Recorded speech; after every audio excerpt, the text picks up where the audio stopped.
Kailan daw ba kami uuwi ng Philippines?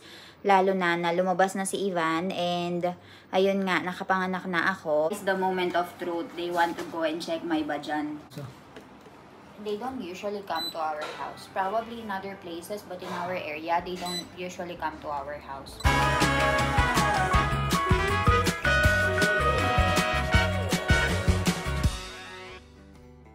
Oh, bayo! May pumunta dito nagpapaligo, guys. Oh, bayo! May nagpapaligo dito, guys. So, ginamit na namin itong mga conditioner and all. So, pinayagan na kami. Baby powder and soap. So, ayan, binalot siyang ganyan. Kailangan daw niya ng araw. Papadedein ko na, gutom na to. Huhuay mo, mami? Ako ni ay po.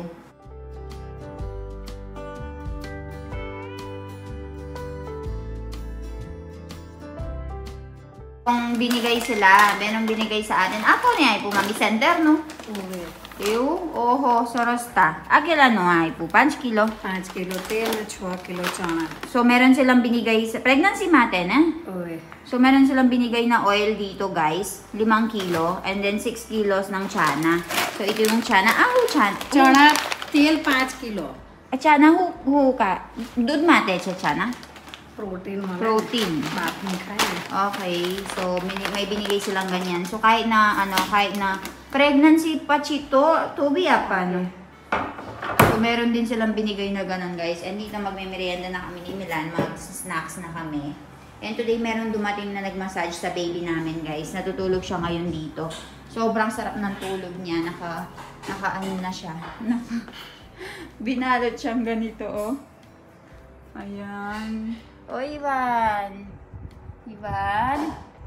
Sobrang sarap ng tulog ng baby. Binalot na naman siya, guys. So, okay na daw balutin yung baby kasi nakita nila yung skin niya. Okay na daw. So, pinasuot lang siya ng diaper or parang lampin sa loob. Tapos, meron lang siyang t-shirt. Tapos, binalot lang siyang ganyan. Hindi na namin siya, kinumutan. And, sabi nila, daw namin siya sa sunlight kapag umaga. So, ayan. Ang sarap ng tulog niya. So, sobrang tirik ng araw ngayon and magandang magpatuyo ng mga damit. So, nagpapatuyo na sila ng mga damit ng baby ko. And, natutulog ngayon yung baby ko, guys, kasi kaninang umaga, pinaliguan nga siya. And, meron pumunta dito na nagmassage sa kanya. So, nakita ko kung paano magmassage yung mga tao dito. And, may special na tao kasi na marunong magmassage ng bata. Yung talagang hihilutin siya, ganyan. Nung una, hindi umiiyak si Ivan. Kasi gustong-gusto talaga niya yung naliligo. Pero nung sinampuhan na siya, at saka nung minasage na siya dun sa loob ng banyo, umiyak na siya ng umiyak. Ganun pala, kapag nanay ka na, yung nakikitang umiyak yung baby. And parang, gusto mo na lang napahintuhin sila. Wag niyo paiyakan yung baby ko, ganyan. Pero sabi ni mommy, ganun daw talaga dito. Talagang iyak at iyak talaga daw yung baby kapag minasage siya. So, ayun. Guys, si Bipra Didi kasi, yung baby niya, nagmassage siya doon. So, after doon, pumunta siya dito sa bahay. So, para sulit yung pagpunta niya dito sa May Valley, dito sa lugar namin. Nila yung mga baby namin and pinaliguan with shampoo, with massage oil, at saka, wash, soap, ganyan. So, nasa loob na siya ngayon, binalutan siya, natutulog na siya ngayon. And then, papadedein ko na kasi for sure gutom na.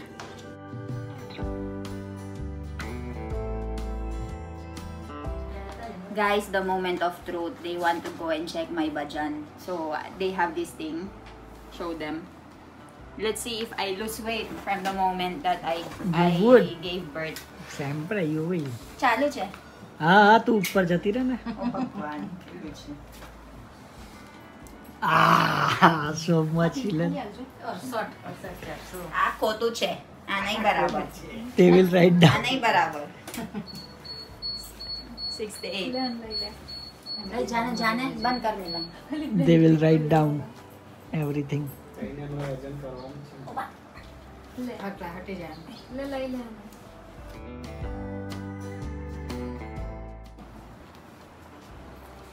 will tell you. Milan, after 7 days, they went again, no? So, today is the 14th day. So, kikiluin na naman. See, I told you, Milan.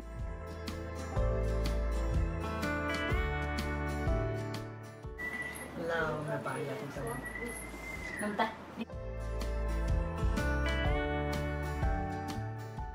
ayan, winiweigh nila yung baby natin.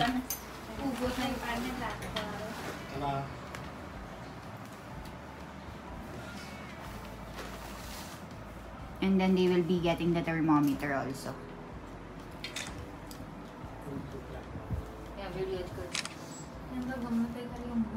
Mm.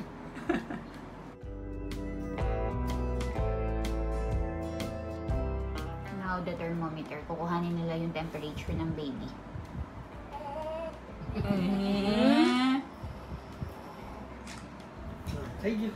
They will do the breathing check. Kung ano chu ba chu?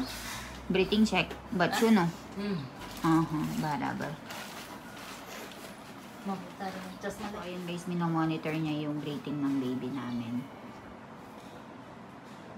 Tapos, ira-write niya gaan. And we have that Mamta card over there. Hawak-hawak ni Milan.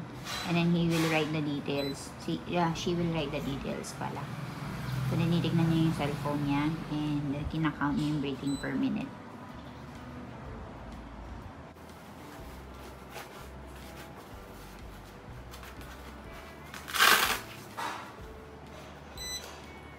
And some people are saying that there is system like that in Philippines also. They don't usually come to our house. Probably in other places, but in our area, they don't usually come to our house. Unlike here, I don't know about area. I mean, we are in Gujarat, India. We don't know where every system. I don't know about other systems. We don't know about other states or other places.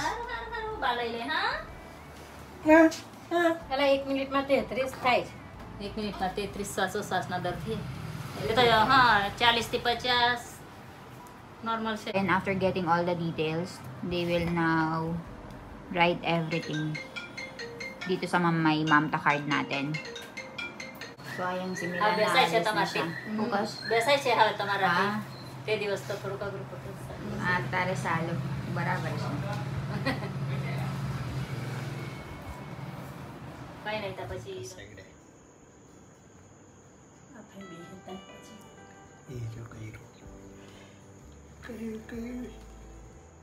Hello! Ang ganda-ganda naman ng damit ng baby kong yan. Huwag kang matutulog. Maglaro ka muna para hindi kami mapuyat. Oh, Ivan. Matutulog ka na agad. Fresh na kasi. Ganda-ganda ng damit niya. Very, very pretty.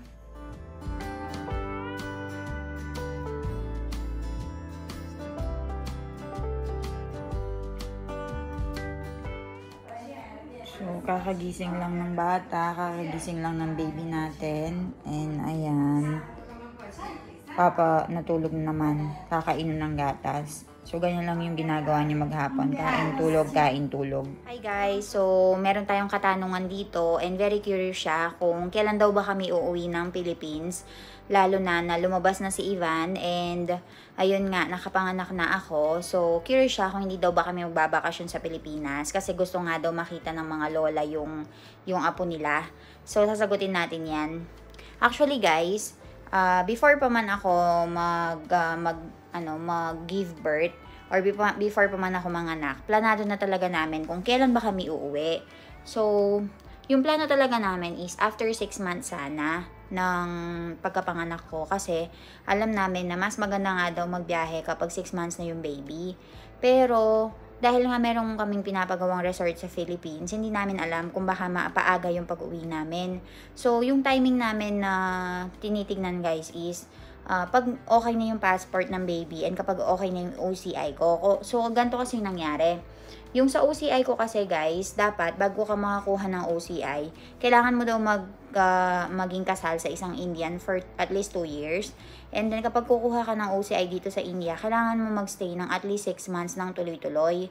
Ang nangyari kasi 'di ba, nagbakasyon ako sa Philippines nung, if I'm not mistaken, February. February ako nagbakasyon. Tapos, mga March na ako nakabalik. So, March, April, May, June, July, August, September. Hanggang September, kailangan kong makuha yung 6 months kasi nga umalis ako ng India, tapos bumalik ako sa Philippines, tapos bumalik na naman ako dito sa India. So, hindi daw counted yung mga previous stay ko dito sa India. Dapat sunod-sunod na continuous 6 months before ako makapag-apply ng OCI.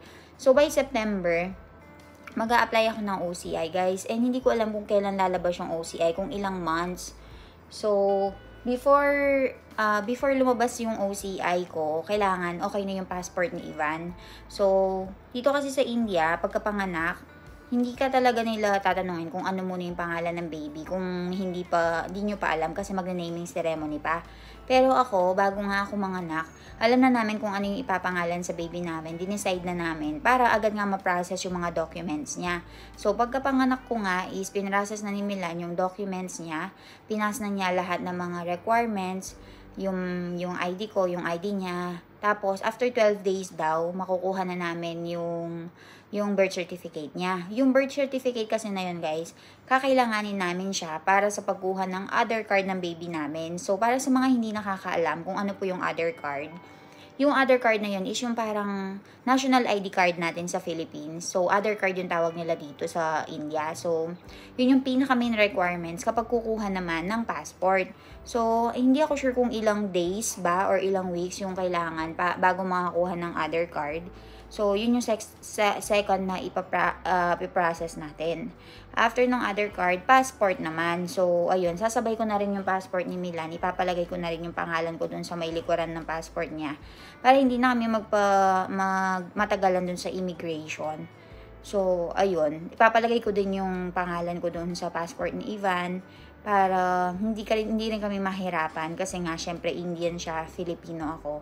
And baka maraming questions. So, ayun, may make sure namin na lahat ng mga documentations is ready na before nga ma-approve yung OCI. Kasi, I think yung OCI ko, if September ako kukuha ng OCI, they said that at least 3 months daw yung hihintayin. So, isipin nyo, September, October, November, December. So, by December lalabas yung OCI ko if mabilis yung processing nila.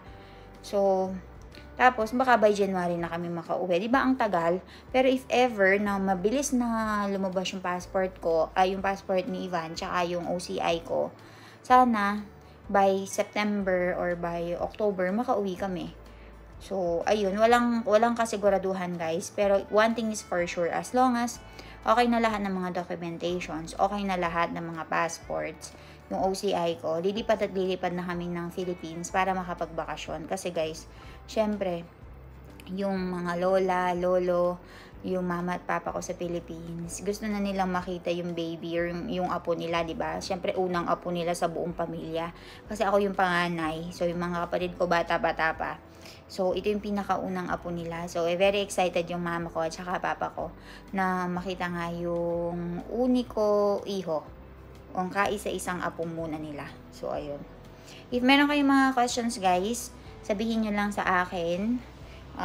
Sasagutin natin yan. And nagnanakaw nga lang talaga ako ng oras. Actually, while shooting this video, natutulog nga yung baby namin. And nagnanakaw lang ako ng oras habang tulog siya. And then, mabilis ang edit lang tayo. So, pasensya na kayo for those people who are asking for English subtitle. I'm sorry, guys. I cannot grant your request because putting English subtitle takes a lot of time talaga. And even if I wanted to hire someone who will do the English subtitle, sometimes I'm speaking Gujarati, no? So, sometimes they don't understand what I'm speaking. And if I'm gonna hire some person who can from India that can do English subtitle, that can understand Gujarati, they don't understand Tagalog naman o Kapampangan. So, I don't have any option talaga because I cannot put subtitle talaga, guys. So, ayun, I hope you understand my situation and balitaan ko kayo sa mga kaganapan dito bukas. Bye-bye.